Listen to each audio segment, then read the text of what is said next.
Okay, this is lecture 3 for History 321, the French Revolution for May of 2020. Today I'm going to give you an overview of the French Revolution. I'm doing that for a couple of reasons.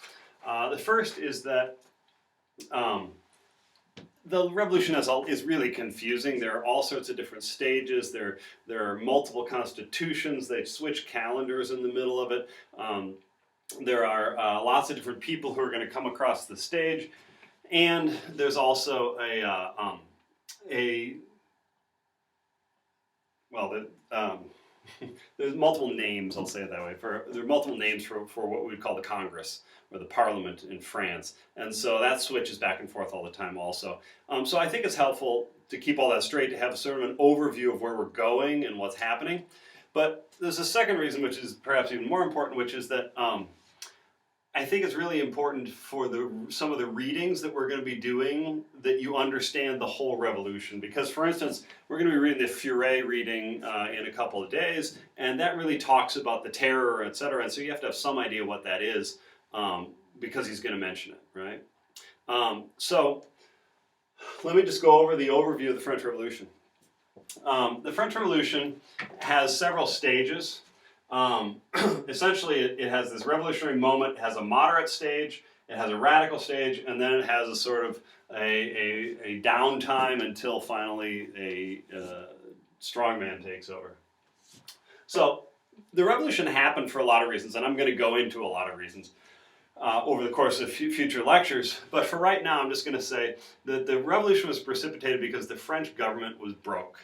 Okay, the French government had fought two really expensive wars in the 18th century. The first, 1756 to 1763, was the 7 Years' War, which was fought against England in Europe, in India, and on the high seas, and also in North America. In North America, it was called the French and Indian Wars by the English colonists. But basically, France lost this war. They lose Canada. They lose a whole bunch of trade posts in India. They lose a whole bunch of ships. And it's a fantastically expensive war because they're paying for 7 years of fighting. And they basically get nothing out of it in terms of new territories or anything. And so they essentially just eat this debt. They just take on this huge amount of debt to pay for the war. And they don't really have any way to pay off that debt. The second thing is that when the Americans revolt against the English, the French decide to get revenge on the English by helping the American colonists gain their independence. And so the French send a naval force and an army over to the 13 colonies to help the Americans win their independence from England. And it works, right? But the French also spend a whole lot of money on that war, and they don't get anything out of it in terms of territory or compensation. And so they essentially take on this huge amount of debt for that also. The other problem is that the French state has a really inefficient tax system. I'll go into this more later, but basically the people who are the richest, the aristocracy and the church, don't pay a lot of the basic taxes. And so the French government is basically trying to squeeze all of its revenue out of the lower classes who often don't have it. Right? And so the French government is really in a bad place. And so the French king decides in 1788 that he's going to try to convince the aristocracy and the church to accept new taxes on themselves. Okay? So he decides that he's going to do that by calling an Estates General. Now, Estates General was actually a medieval form of a Congress in France. When a king of France in the Middle Ages wanted to approve new taxes, he would call an Estates General. And France was broken up into what was called 3 estates. The first estate was the church. And so anybody who was a member of the church, a priest, a nun, a monk, a bishop, an archbishop, etc., they were all in the first estate. And so the first estate would hold an election. All the members of the church would vote on representatives who would then go to be in the first estate, in the Estates General. And there would usually be 200 or so representatives of the first estate. The second estate was the aristocracy. Anybody who had a noble title, a duke, a count, a marquis, a viscount, etc., could vote in the second estate. And they would vote and elect representatives in the second estate, and they would send 200 representatives to the Estates General. And then everybody else, which is well over 90% of the population, is in the third estate. And the third estate holds an election, and they elect representatives, and they send 200 representatives to the Estates General. So the three estates are about 600 people, but 200 are clergy and 200 are aristocrats. And I want to point out that the clergy who got elected usually were bishops and archbishops who were often the younger brothers of aristocrats. The family couldn't, aristocratic families passed on all the land to the oldest son, and so younger brothers were necessary in case the older brother died, but they had to provide for them, so they would often buy bishoprics or things for them and put them in the church. And so the representatives in the Estates General from the clergy were usually related to the representatives from the second estate in the aristocracy. So they hold elections in 1788, and we'll go into the details much more later, but essentially when the Estates General, the king is hoping that what's going to happen is that the commoners in the Estates General would put pressure on the aristocrats and the clergy to approve new taxes on the aristocrats and clergy. Okay, so but what happens instead is that when they get together in May of 1789 to begin deliberations, the third estate says, you know what, we don't like this. We're going to get, we don't want to just raise taxes. We want actual fundamental changes. We're unhappy about a lot of things, and we want some big changes. And we're not going to play ball with the king and do his dirty work unless we get something out of it too. And the king is basically saying, no, you just got to approve taxes and go home. That's your job. I'm telling you that's what you're doing. Well, the third estate says no. And I'll go into the details in later lectures, but essentially the third estate decides that they are going to call themselves, they're not going to be the third estate. They're going to call themselves the National Assembly, and they're going to claim they represent the people of France, because really they do. They represent over 90% of the population. And they decide that they're going to start writing a new constitution for France. And they take over the king's tennis courts, which have bleacher seats, and they say and they take what's called the tennis court oath. And they say basically we're going to stay together as a National Assembly until France has a new constitution, and we're going to write that constitution, and we represent the nation of France. Well, the king, of course, doesn't want any of this, right? The king really, the king decides that he's got to put a stop to this. But he also knows that the population of Paris, they're meeting at Versailles, which is right outside of Paris, that the population of Paris is watching this closely, and they're really excited about this National Assembly. So he realizes that if he tries to just arrest everybody in the National Assembly, the population of Paris is probably going to start rioting and things. So the king starts bringing in soldiers to surround Paris and to keep the peace when he arrests the National Assembly. But the population of Paris realizes what the king is doing because he can't hide 20,000 soldiers. And they decide, and on July 14th, crowds of Parisians storm the Bastille, which is a fortress on the eastern edge of Paris, which is a part prison and part an armory. And they storm the Bastille, and they take all these weapons. They kill all the guards too, but they take all these weapons, and they basically arm themselves. And so the king realizes after what's called Bastille Day, July 14th, 1789, the king realizes that he cannot arrest the National Assembly because now the armed Parisians can cause serious trouble for him. And so he basically realized he has to let the National Assembly stay.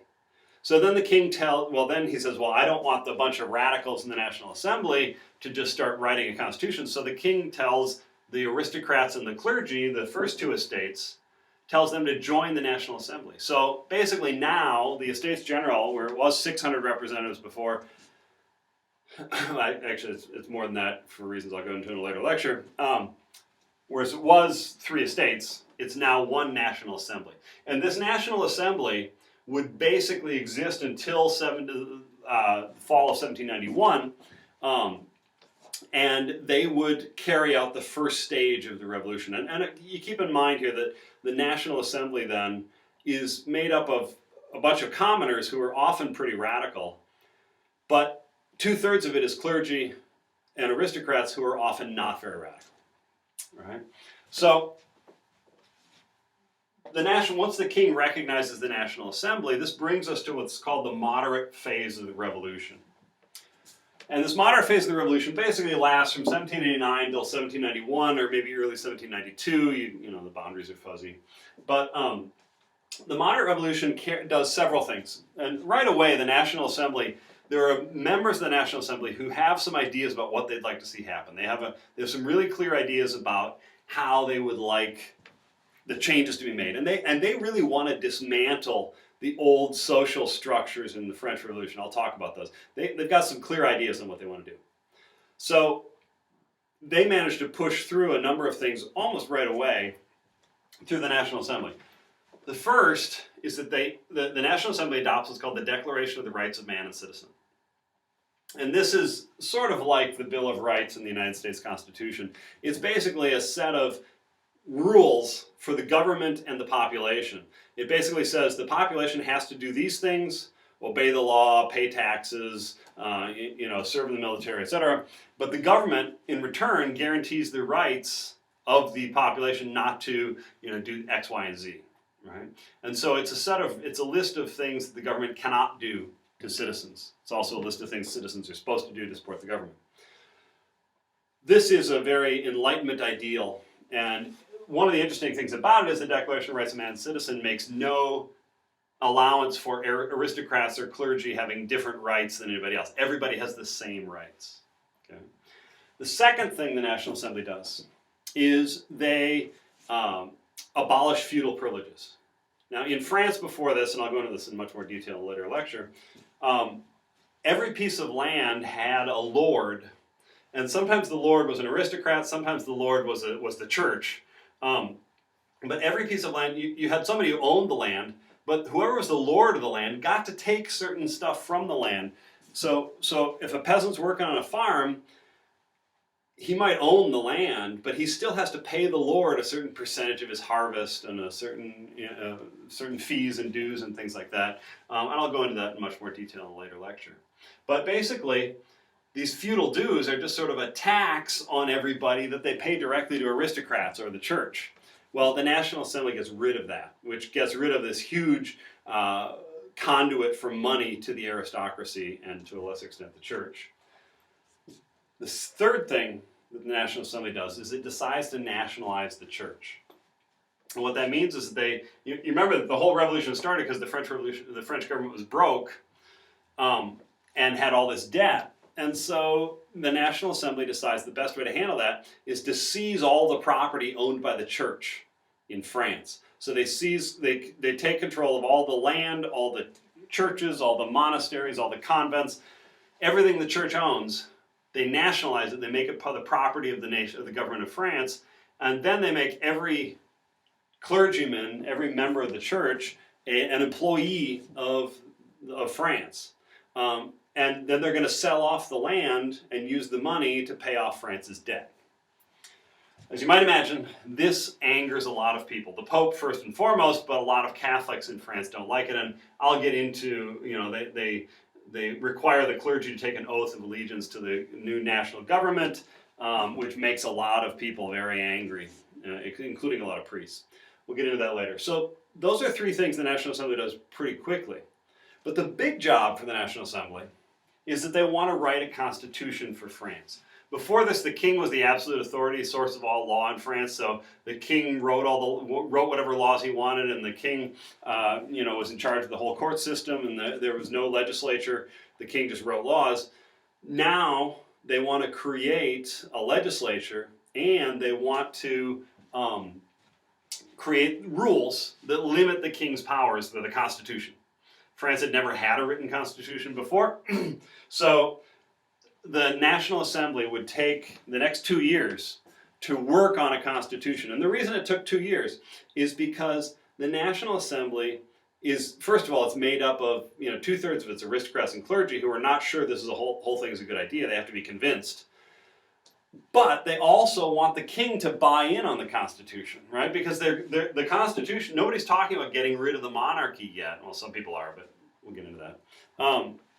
Most people think they're going to keep the monarchy, and so if the king is still going to be king, he has to agree to the Constitution. So it's a long process of negotiation, and they've got to try out different things and negotiate with this group and that group, etc. And so the Constitution takes 2 years to create. Now, during this time, everybody thought the king was okay with the revolution. Now, the king had actually been sort of threatened by mobs several times. He had been brought forcibly back from Versailles to a palace in Paris, but everyone thought the king was still on board with the revolution. But he wasn't, because the king was married to Marie Antoinette, the queen, and she was the younger sister of the Emperor of Austria. And so the king, it turns out, was actually negotiating with the Emperor of Austria, like saying, I can't stop this revolution, can you help me? And we now know that they were hashing a plan to get rid of to stop the revolution and allow the king to reassert all of his powers. So the king was sort of playing along with the National Convention, saying, sure, we'll National Assembly rather, sure, we'll a constitution's great. But this all comes out in the open. The Constitution of 1791 is just about ready in June of 1791. They think another month or two and they'll be ready to present it to the nation and enact the Constitution. But in June of 1791, the king and his whole family sneak out of their palace in Paris in the middle of the night and they take off for Austria. I'll talk about this. One of the books you read for the class is When the King Took Flight. It's exactly about this incident. But essentially, the king tries to take off for Austria, and he leaves behind a letter saying, basically, I didn't believe in any of the revolutionary stuff, and I'm going to come back and crush the revolution. And so the king basically is saying, forget the revolution, I'm out of here. And what he's doing is he's running to Austria. He's going to hook up with his brother-in-law, the Emperor of Austria, and they're going to bring an army, and they're going to come back into France, and they're going to crush the revolutionaries.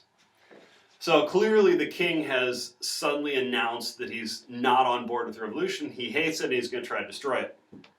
Well, that's great for the king, except that he gets caught. And they bring him back to Paris. And for a lot of people, this is the moment where the king isn't on board with the revolution. Well, let's get rid of the king. We don't need a monarchy, right?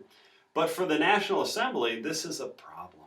Because they've just spent 2 years painstakingly negotiating a constitution that's built around the king, right? And so this constitution won't work unless the king's on board for it, and the king is clearly not on board for it. And so they have a couple options. They could scrap the whole thing and start over with a new constitution. They could not do the constitution and just let the king take over. But they don't want to do either of those things. So what they decide to do instead is they put out the story that the king had been kidnapped by some courtiers and he did not want to leave. And they hush up the letter that said, in which the king denounced the revolution. And they say to the king, you're going to play along with this and you're going to pretend you like it, because the other option is we're throwing you in prison. So they decide to sort of paper it all over and they institute the Constitution of 1791. And then they hold elections, and the National Assembly disperses, and they have new elections, and a legislative assembly gets elected. Well, that period then, from 1789 to the end of to the beginning of 1792, is the moderate period, right? And basically, the National Assembly, as I mentioned, it had a bunch of clergymen, it had a bunch of aristocrats who were upper class, and then it had the people running the show in the National Assembly were the moderates, were the commoners, who were generally pretty moderate. Okay, they were upper middle class. A lot of them were lawyers, some doctors. They were not representing, and they didn't even think it was their job to represent the working classes of Paris or other cities or peasants or any of the lower classes. Right. So this moderate revolution is sort of the middle class revolution. The middle class gets what it wants. But things are going bad in a hurry now.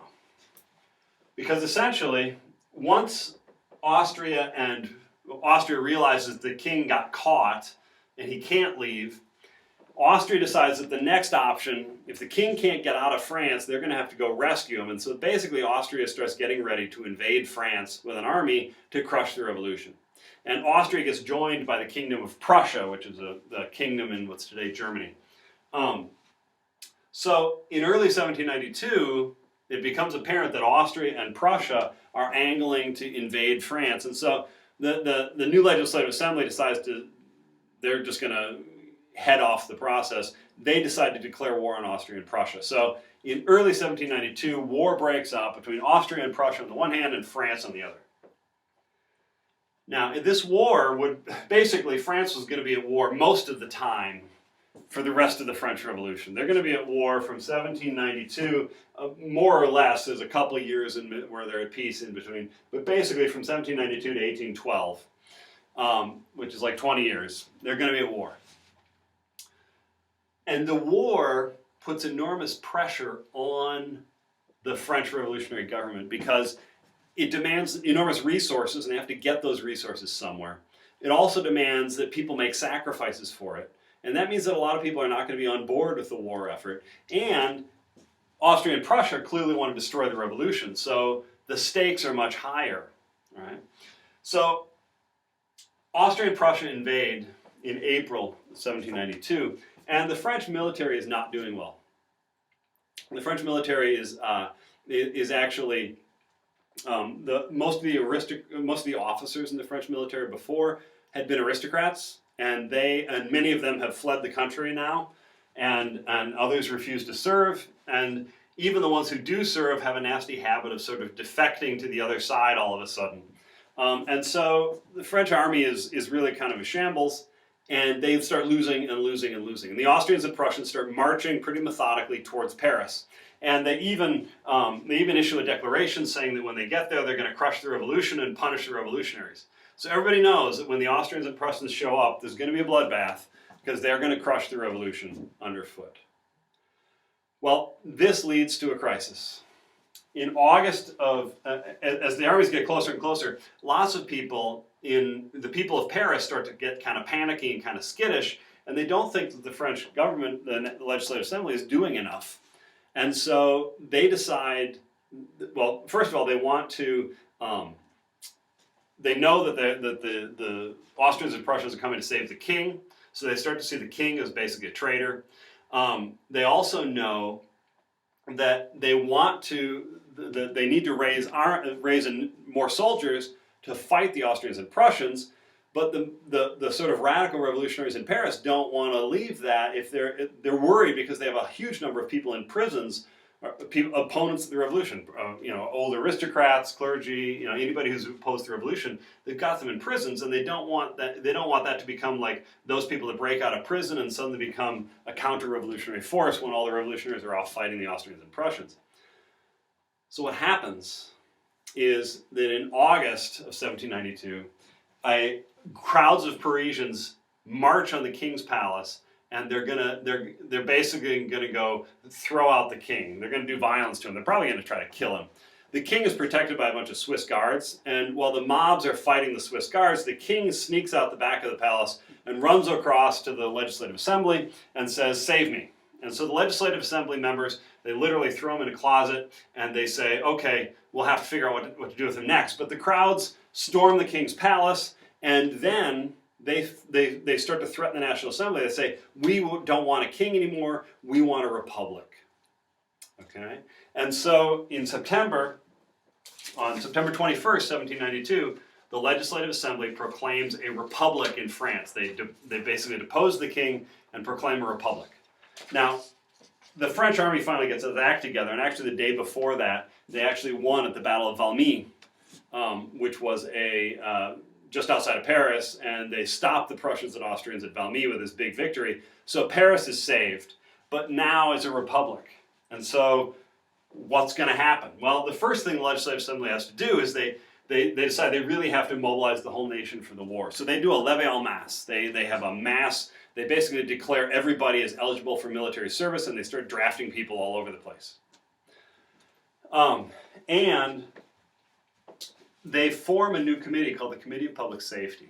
And this is a committee of members of the Legislative Assembly, and their job is basically to oversee the war effort, and in particular to make sure that nobody is opposing the war effort, to sniff out traitors and opponents of the war effort, and get everybody on the same page. And in particular, there are lots of personalities who will be on the Committee of Public Safety, and I'll talk about some of them. And there's some infighting around the Committee of Public Safety, but essentially one guy emerges as the dominant figure on the Committee of Public Safety. His name is Maximilien Robespierre, And he essentially sees himself as a sort of embodiment of the revolution. And he thinks that anybody who opposes any opposition to anything is essentially tantamount to treason against the revolution. And I'll talk much more about him and his ideology and where he gets it later. But Robespierre basically decides that the way to handle any opposition to the revolution is through terror. That he says if we execute enough people, everybody else will be afraid to oppose the revolution. Right? And Robespierre had his reasons for thinking that was a good idea, and I'll get into those in a later lecture. But Robespierre and the Committee of Public Safety and the Legislative Assembly immediately start to run into serious opposition. And in particular, there were large numbers of the population who were devoutly Catholic and really didn't like it when the National Assembly had nationalized the church. And now, and significant portions of the population who were still wanted the monarchy and they still wanted the aristocracy. So now that the king has been deposed, you see a bunch of rebellions against the revolutionary government inside France. Groups of people rising up and saying, we want the monarchy back, we want Catholicism back, we don't like this revolution, we want to just reverse the revolution. In the west of France in particular, in a region called the Vendée, there is a rebellion against the revolution, right? And then there are other groups called Chouans in sort of north of the Vendée who also rise up and are opposed to the revolution. So in the west, you have this anti-revolutionary movement start, okay? Then, in the south, a number of cities, Bordeaux, Lyon, Marseille, basically say they don't like the way the National Assembly is handling the revolution, and so they're demanding, so they revolt against the way the Committee of Public Safety and the Legislative Assembly are handling the revolution. In particular, they don't want to send soldiers to fight in the war, they don't want to send more tax money to fight in the war, etc. So the Legislative Assembly and the Committee of Public Safety suddenly face several problems at once. They've still got the Austrians and Prussians out there trying to invade, and they're trying to put together an army to fight them, but they've also got these revolts in the Vendée and the Chouans, and then they've got this Federalist revolt in these southern cities of Bordeaux, Lyon, etc. Well, Robespierre's answer to all of it is to put together forces, military forces, to go reconquer, destroy the Vendée revolt, reconquer Lyon, reconquer Bordeaux, etc., and then to carry out enough executions to force everybody to go along with the revolution. What this unleashes then is what's called the Terror. And the Terror is basically a period from somewhere in early 1793. You can pick various dates on when it begins. The earliest people would say is when Louis XVI gets executed in January of 1793. Some people would say that's the beginning of the Terror. There are some laws passed that streamline make it easier to execute people later in the year. Some people say that's the beginning of the Terror. But basically, the Terror is this period from 1793 until July of 1794. Okay. And the Terror is sort of the high point of the radical revolution. Under the Legislative Assembly at this time, they do a lot of things that are really pretty radical. They try to come up with new religions that are not Christianity. They introduce the metric system. They radically restructure the French government. They're doing all sorts of things. And they're writing a new constitution the whole time. That's fairly radical, and it's a Republican constitution. But one of the things they do is that they streamline the judicial system.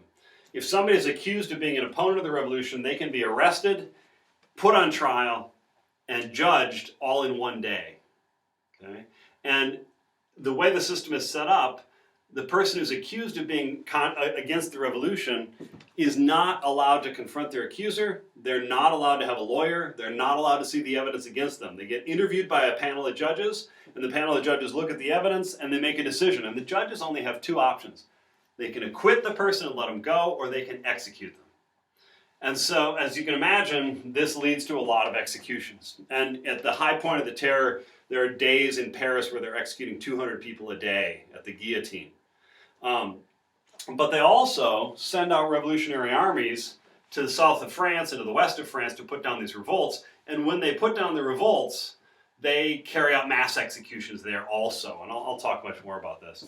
But so basically, Robespierre's answer to all of this is to hold the revolution together by carrying out revolutionary terror. Execute as many people as you have to save the revolution. Well, ultimately, Robespierre is undone by the fact that he gets a little paranoid and he starts to accuse other members of the Legislative Assembly of being enemies of the revolution. And those people start to realize that either Robespierre is going to kill them or they're going to get rid of Robespierre. So they finally, in July of 1794, there's sort of a power struggle inside the Legislative Assembly, and Robespierre and all of his faction get arrested and executed. And that's sort of the end of the radical revolution, the radical period of the revolution. But what happens next, right? Basically, by this point, the idea of a monarchy is out the window, and so they come up with a new type of government called the Directory. And basically, from 1794 to 1799, the Directory is the government of France. And the Directory is it's a committee of people who are elected with a very narrow electoral franchise, and there's a legislative body, bicameral legislature. But basically, the Directory is hated by everybody because lots of people want a monarchy back, and they hate the Directory because it's not a monarchy. But the Directory has such a narrow franchise, so few people can vote for it, and that really it only represents the wealthy. And so the population, the lower classes hate the Directory because they're not represented in it. It's too moderate for them. And so the Directory is constantly facing attacks from the left and the right. And the Directory still has to fight a war, because throughout this whole period, the Directory is fighting wars against Prussia and Austria and Russia and Spain and England, and they're invading Italy, etc. Now, they actually do succeed in this. They actually wind up conquering a whole bunch of territory. But in 1799, one of France's best generals, a guy named Napoleon Bonaparte, basically stages a coup. He takes over the Directory. He gets named consul, first consul, which is a member of the Directory, and then he gets named first consul for life, and then he names himself emperor. And so Napoleon is basically emperor. Well, he's first consul, and then first consul for life, and then emperor. But he rules France from 1799 to 1812. And he's finally overthrown when he has a disastrous campaign in Russia that destroys his army, and then England and Prussia and basically attack him, and he gets defeated. Napoleon would come back briefly for 100 days in 1814, would get defeated at Waterloo, and then he's finally done. But for all intents and purposes, the revolution is done in 1812. So this is the overview of the revolution. It starts as the collapse of the French state because of financial crisis. They don't have enough money. They're way too deeply in debt. They try to solve it with the Estates General, but the Estates General turns into the National Assembly, and this launches a period of revolution. The moderate revolution is the first 2 years, and basically they write a new constitution and they carry out some moderate reforms. But the war puts more pressure and leads people to go more radical, and so Louis gets overthrown and then executed. And in the radical phase, Louis gets overthrown and executed, a republic is declared, but the pressures of war lead to revolts against this republic, and to put down the revolts, they carry out the terror. That comes to an end in 1794. Then you have the Directory for 5 years, which sort of limps along, but does have a lot of military victories. And then finally, Napoleon Bonaparte takes over and rules for 13 years. So that's the outline of the French Revolution. And hopefully this will give you enough information so that when you are reading the François Furet and the Baker and etc., you'll understand what's going on with this. All right. So on Thursday, we'll start with we'll go through this whole process step by step, and that'll take up the rest of the course.